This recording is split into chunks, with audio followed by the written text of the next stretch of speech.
നിങ്ങളുടെ favourite shows ഇനി ഒരിക്കലും മിസ്സാവില്ല. ഇപ്പോൾ C5-ലൂടെ കാണും നിങ്ങളുടെ ഫേവറേറ്റ് ഷോ തികച്ചും സൗജന്യമായി.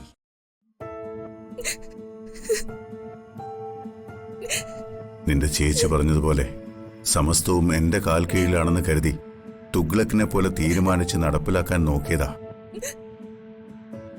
അത് വലിയൊരു മണ്ടത്തരമാണെന്ന് ഇപ്പൊ ഞാൻ മനസ്സിലാക്കുന്നു.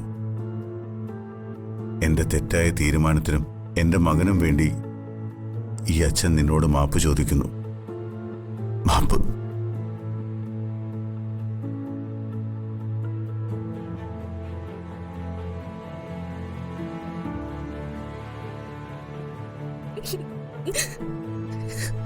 വെറുതെ ഇരുന്ന് നിനക്ക് പ്രതീക്ഷകൾ തന്നത് ഞാനാ. എന്റെ മക്കളെ ഞാൻ കുറച്ചുകൂടി നേരത്തെ അറിയാൻ ശ്രമിച്ചിരുന്നെങ്കിൽ ഇങ്ങനൊന്നും സംഭവിക്കില്ലായിരുന്നു.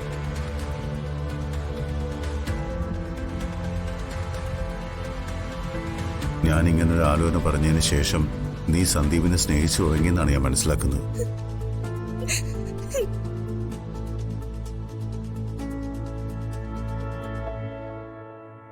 അധിക സമയം ആകാത്തോണ്ട് തന്നെ മോൾക്കത് മനസ്സിൽ നിന്ന് എടുത്ത് കളയാനുമാവും.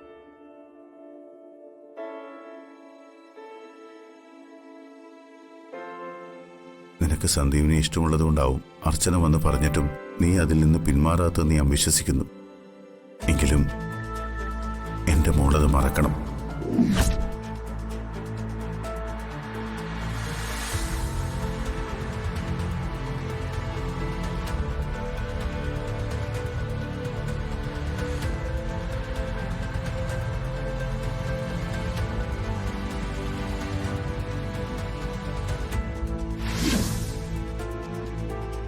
ഞാൻ ഇങ്ങനെ പറയാൻ കാരണം ഒരു പെൺകുട്ടിക്ക് ഒരാണ് കൊടുക്കുന്ന വാക്കില അവളുടെ സ്നേഹവും സുരക്ഷയും. ഞാൻ മനസ്സിലാക്കിയിടത്തോളം ആതിരയെ വിവാഹം കഴിക്കാമെന്ന് സന്ദീപ് വാക്കുകൊടുത്തു കഴിഞ്ഞു. ആതിരയെന്നല്ല, ഏത് പെൺകുട്ടിയായാലും അവളെ സ്നേഹിക്കുന്ന ആ ഒരാളുടെ വാക്കിന് അവളുടെ ജീവന്റെ വിലയുണ്ട് മോളെ.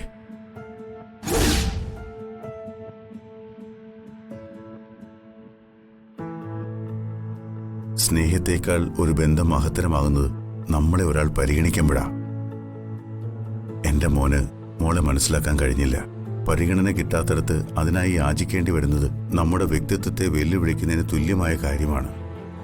അർഹതയില്ലാത്തടത്തുനിന്ന് എത്രയും വേഗം ഇറങ്ങിപ്പോകുന്നത് തന്നെയാണ് മോളെ നല്ലത്. ഞാൻ പറഞ്ഞത് മോൾക്ക് മനസ്സിലാവുന്നുണ്ടോ? മോള് പറയുന്ന നിമിഷം മറ്റൊരാളുമായി മോളുടെ വിവാഹം ഞാൻ നടത്തും.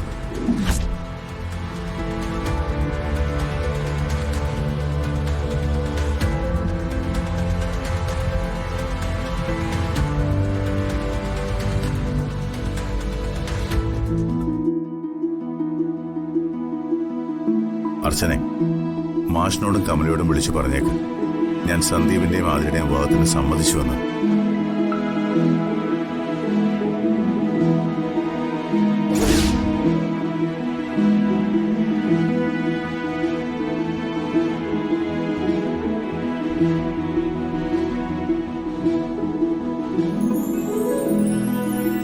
ഉടനെ തന്നെ പെണ്ണ് ചോദിക്കാൻ അങ്ങോട്ട് വരുന്നുണ്ടെന്നും പറയും.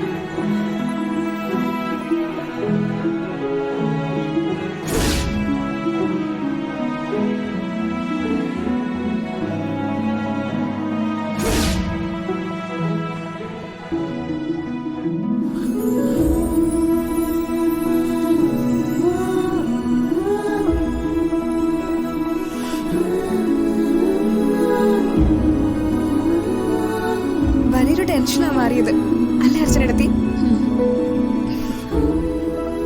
കാര്യങ്ങളെല്ലാം ഇത്ര സന്തോഷത്തിൽ കലങ്ങി തെളിഞ്ഞതിൽ എനിക്കും വലിയ സന്തോഷമുണ്ട്. ആനക്കയുടെ വിഷം സാരമില്ല, അത് ഞാൻ അവളെ പറഞ്ഞ് മനസ്സിലാക്കിക്കോളാം. ആ പിന്നെ ഞാനും വരുന്നുണ്ട് വൃന്ദാവനത്തിലേക്ക്, എന്റെ അനിയന് പെണ്ണ് ചോദിക്കാൻ. അച്ഛൻ സന്ദീപിന് വേണ്ടി അനഘയെ വിവാഹം ആലോചിച്ചപ്പോ എന്നോട് പറഞ്ഞൊരു കാര്യമുണ്ട്. ചേച്ചിയുടെ ജീവിതം മകൻ കാരണം ദുരന്തപൂർണ്ണ ആയതുകൊണ്ടാണ് അനിയത്തെ ഈ കുടുംബത്തിലേക്ക് കൊണ്ടുവരാൻ തീരുമാനിക്കുന്നതെന്ന്.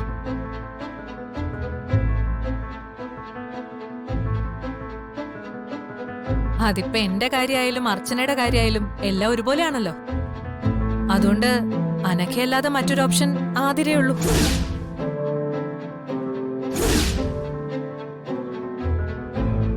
അവന്തിക എന്തൊക്കെയാ ഈ പറയുന്നത്? പറഞ്ഞു കൊടുക്കർച്ചന, ഞാൻ എന്തായി പറയുന്നേന്ന്.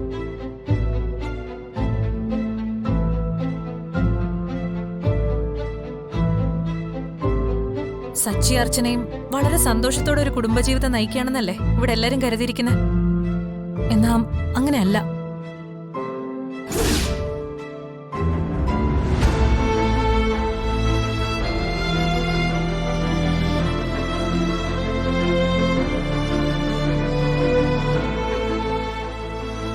സന്ദീപിന്റെ ആതിരയുടെയും വിവാഹത്തിന് അർച്ചന ഉണ്ടാവില്ല. കാരണം അതിനു മുമ്പേ സച്ചി അർച്ചനയും നിയമപരമായി വേർപിരിയും.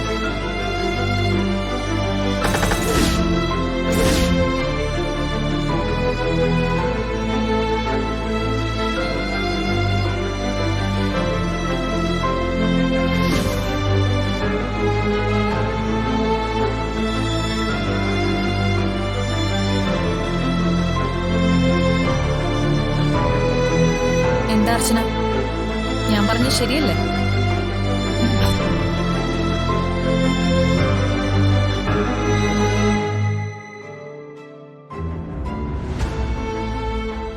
ഉത്തരം സച്ചി പറഞ്ഞാലും മതി.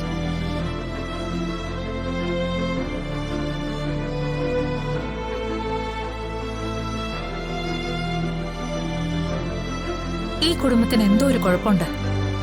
ആർക്കും വിവാഹം കഴിച്ച് സ്വസ്ഥായിട്ട് അധികകാലം ജീവിക്കാൻ പറ്റില്ല.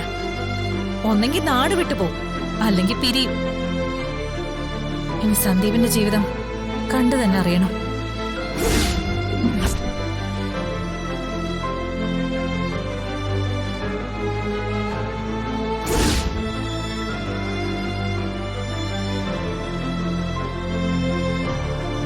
അർച്ചനയും സച്ചിയും വിവാഹശേഷം ഇവിടെ നടത്തിയ നാടകങ്ങളൊക്കെ ഞാൻ അറിഞ്ഞു. നിങ്ങൾ പിരിയാൻ പോകുന്നതിന്റെ തെളിവ് എന്റെ കയ്യിലുണ്ട്.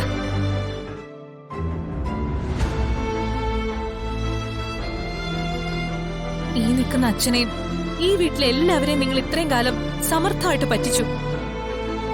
ഇനി ഇത് മൂടി വെക്കാൻ എനിക്കാവില്ല. കാരണം ഞാൻ അത്രയ്ക്ക് സ്നേഹിക്കുന്ന ബഹുമാനിക്കുന്ന ആളാ ഈ നിൽക്കുന്ന അച്ഛൻ. നിങ്ങളെ ജീവന തുല്യം സ്നേഹിക്കുന്ന ഈ മനുഷ്യന്റെ മുന്നിൽ ഇനി നിങ്ങൾ കളവ് പറയരുത്.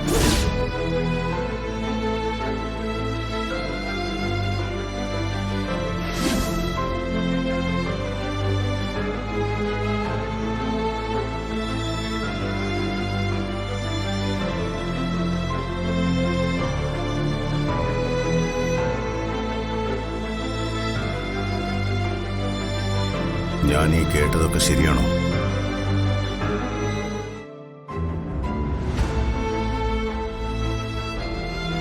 അത് അച്ഛാ, ശരിയാണോ അല്ലയോ?